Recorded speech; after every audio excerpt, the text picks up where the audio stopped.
BFM Business partenaire. BFM Business. Objectif croissance. Vincent Touraine.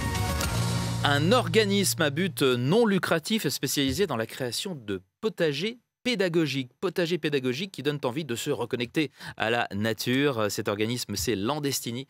Et c'est notre invité Henri Landès qui en a eu l'idée. Bonjour. Bonjour. Vous êtes le fondateur de Landestini. Merci d'être avec nous dans Objectif Croissance. Alors avant toute chose, qui est Landestini et quelles sont vos missions? Dites-nous. Landestini est l'organisme qui organise la Coupe de France du potager. On est une organisation à but non lucratif, comme vous l'avez dit, qui agit en faveur de l'alimentation et de la santé. Un projet de transition écologique ludique, positif et concret. Qui sont vos clients et que leur apportez-vous? On travaille avec les entreprises, les collectivités de deux manières. Un, on fait des ateliers, des formations, des séances de potager, création de potager, pratiques écologiques de gestion de la biodiversité. Et aussi, on a des partenaires de la Coupe de France et de la Coupe du Monde du potager. Sponsors, soutien, ça permet de soutenir ce concours qui est à destination des jeunes et des écoles qui créent des potagers et qui ont une salle de classe à ciel ouvert avec beaucoup de valeur.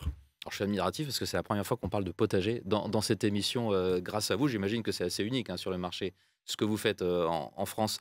Quelle est l'importance économique de la sauvegarde de la biodiversité? Parce qu'on parle de plus en plus de biodiversité. Le climat, la biodiversité.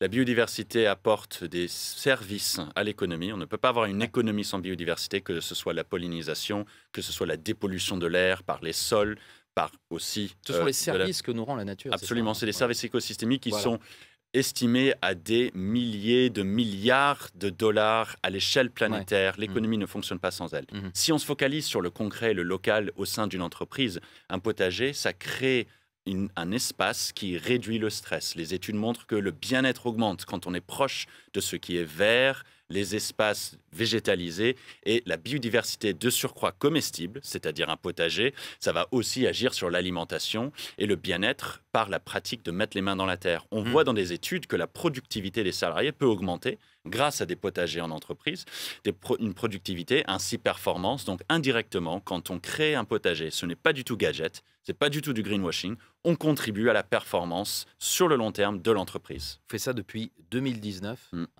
Et alors là, il y a aussi la Coupe du Monde du potager. Et ça rassemble 10 000 participants. C'est énorme au travers des années, des éditions, j'imagine. Est-ce que vous avez un exemple à nous donner de partenariat et de ces retombées, de partenariat avec des entreprises? On a des entreprises, une dans le textile, qui a créé un potager avec nous, qui a fait des séances de team building, donc les salariés qui ont un rendez-vous justement pour se retrouver et augmenter la cohésion entre eux. On a la même chose avec une entreprise dans le bâtiment, les deux d'ailleurs dans le centre de la France où nous sommes basés historiquement, qui a décidé dans son aménagement des espaces et les quartiers qu'elle gère de créer des potagers, de faire des animations avec les habitants et ainsi la cohésion entre les habitants a augmenté. On a une entreprise qui a décidé, qui travaille dans la chimie, qui a installé des espaces de biodiversité, qui a réduit son impact de pollution, qui a même augmenté, qui voit de la biodiversité revenir dans ces espaces et donc réduire la pollution. Ainsi, des entreprises voient l'intérêt dans des partenariats avec nous de créer de la biodiversité, de créer des potagers et aussi quand ils parrainent et sponsorisent la Coupe de France et la Coupe du Monde du potager, ça envoie une image très positive envers leurs différentes communautés, notamment les parents. Un petit mot pour finir de vos plans de développement, qu'est-ce qui est prévu? Demain, la Coupe de France du potager sera aussi connue et importante que la Coupe de France de football.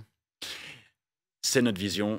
Il est aussi fondamental de savoir produire de la nourriture que de savoir lire, écrire et compter. Les entreprises sont gagnantes quand elles investissent dans un potager.